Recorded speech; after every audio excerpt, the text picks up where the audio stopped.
जी। अरे जकूटा वो तायाबा की बंदूक ले आते तो अच्छा था ना। वो छोड़ो, इधर तो ना वो काहन जादूगर नजर आ रहा है और ना वो चार्ली मामू का तोते का पुतला दिखाई दे रहा है। जरूर भाई, हो सकता है उसने उसको कहीं दूसरी जगह पे छिपा दिया हो।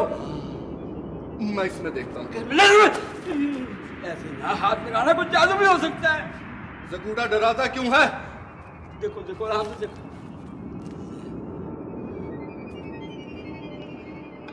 नहीं नहीं यार, आराम आराम से देखो देखो।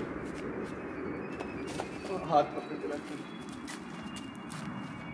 नहीं नहीं, इधर। जकूटा भाईजान, आप इसमें देखिए। कौन है इसमें? देखो। हाँ, देखिए। नहीं नसूर भाई, आप देखो, मेरी छोटी जान है, आपकी बड़ी जान है, आप देख सकते हैं। देखो देखो। अच्छा, इसमें तो नहीं है। नहीं, मेरा ख्याल है दरिया पे चल के तलाश करते हैं। ठीक है, चलो दरिया पे चलते हैं। अस्सलाम वालेकुम। वालेकुम अस्सलाम।